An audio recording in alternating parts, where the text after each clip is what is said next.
So this week in the Sacred Gathering, we're going to look at a very short and simple psalm, Psalm 126.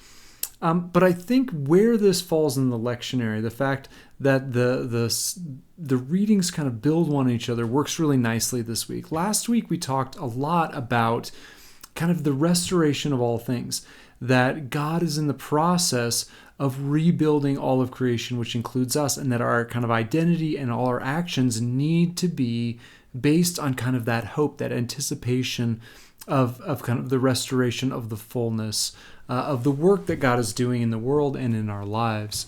And I think this psalm kind of dovetails very nicely with some of those themes overall. So let me read it, and then we'll work through just kind of a few thoughts on this simple psalm that I love because it's very easy to take in, but it has some very beautiful and important implications.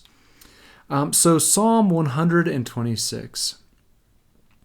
When the Lord restores the fortunes of Zion, we will be like those who dream. Then our mouth will be filled with laughter, our tongues with shouts of joy. And then they will say among the nations, the Lord has done great things for the Lord has done great things for them. The Lord will do great things for us, and we will be glad. Restore our fortunes, O Lord, like streams in the Negeb. Those who sow in tears shall reap with shouts of joy. He who goes out weeping, bearing the seed for sowing, they shall come home with shouts of joy, bringing his sheaves with him. So some kind of interesting things about this psalm. The psalm is part of a collection called the Songs or Psalms of Ascent. So these were psalms that would have been said as people were ascending up the hill to Jerusalem. These were pilgrim songs for the handful of times when people in ancient Israel had to gather together for the various festivals throughout the year. They would sing and chant and pray these psalms, kind of preparing themselves to meet with God and the community, just like we may anticipate getting together for worship. I also read a lot about the dispute on these first couple of verses, which I read in the future tense, which many translations put in the past tense. There's a lot of dispute about what is the actual verb tense of these. When was this psalm actually written? Was this psalm written during the exile, anticipating that God was going to do something? Was this psalm written afterwards as kind of a way of reflecting and looking back on the good things that God had done for them, and using that to kind of anticipate further action from God?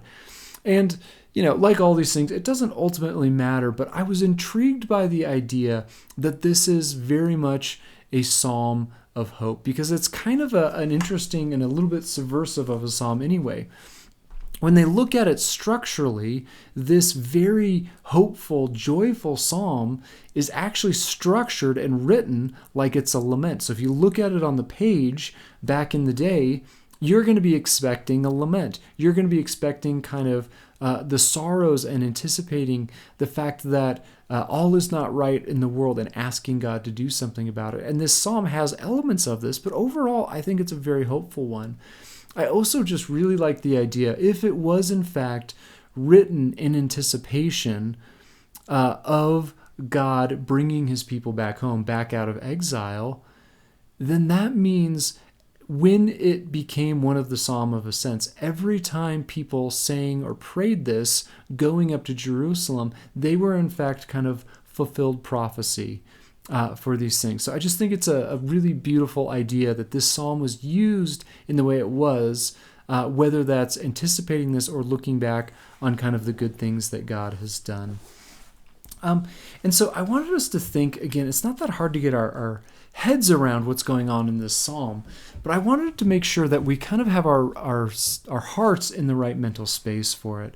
So again, whether it's written beforehand as a psalm of hope, whether it's looking back on this, the big event here is the exile. Again, when God's people lost everything, including their homeland, their very identity, the center of their religious life and the ways they connected with God, due to their lack of trust, due to kind of taking things into their own hands, betting big and losing everything, right? Of proving they weren't who they thought they were, etc., etc. And yet, even in that place of aching, God is promising to be good and that they're going to get to go back home someday. And so to try and get what this must have felt like for them, think about some moments in your own life, these moments that you just anticipated and wondered, man, will that ever actually happen? Maybe it's, some very positive moments. I remember thinking when Holly and I lived apart, when we did 2 years of long distance, of wondering, will this time of long distance ever be over? Will we ever be together? I remember that before each of my children were born, right? What is it going to be like when they're actually here? There will be a moment holding a baby of getting to know this new person who's going to be such an important part of my life that I don't know yet. I've heard people talk about this with graduation, right? Of being done with degrees or finishing some part of school, of, man, is this studying ever going to be over? Am I ever actually going to be there? What are some of those moments in your life that you thought would never arrive? Just think about the way it felt when you were in the midst of that struggle, that midst of that waiting, that midst of, is this thing ever going to, change or go away? Maybe we need to go with kind of more communal memories. Thinking back of many people I've heard who talked about like their parents or their grandparents have experienced severe oppression, maybe in a dictatorship, and wondering, will they ever receive justice? Will I ever be safe to go back home? I heard a lot of people talking this kind of moment, this language around Barack Obama's presidency, right? The Americas actually have a black president after the institution of slavery and the horrors that continue to go with kind of the colonization and the institution of slavery, right? Maybe it's this anticipation in this moment. Will things ever be set right? Will there ever be a symbol that things can be different, things can change, right? Or it can be negative as well. Think of people who are fighting chronic pain or waiting on a diagnosis of a disease. Will this ever be better? Will things ever be made right again? Take whether it's a more positive looking forward to something, or if it's a more negative, like wishing things were better and that this pain or this distance would be gone, whatever that is, right? These moments of intense anticipation, of wondering, will there be a moment when this thing we long for actually happens? And I think that's something we need to recognize is being promised in the psalm. That is what hope is ultimately about. That is what God is promising here. The moment the anticipation is done, the moment that it feels surreal, right? It feels like a dream, it says in this psalm. It's actually here. This long anticipated moment, hope is finally fulfilled. Do we expect that of God? What are the places your heart goes to? What is going on in your life right now that you're still waiting on? That you still see needs to happen, whether it's you personally or the bigger world out there? Where is God? What is God up to? This is the psalm that invites us into. And the second section, I think, invites us into an image that is probably equally unfamiliar for us as Americans. Restore our fortunes, O Lord, like streams in the Negev, like those who sow in tears shall reap with shouts of joy. He who goes out weeping, bearing the seed for sowing, shall come home with shouts of joy, bringing his sheaves with him. So there's two images there. One is kind of a cultural image, and that's, they had these dry riverbeds in this kind of area called the Negev.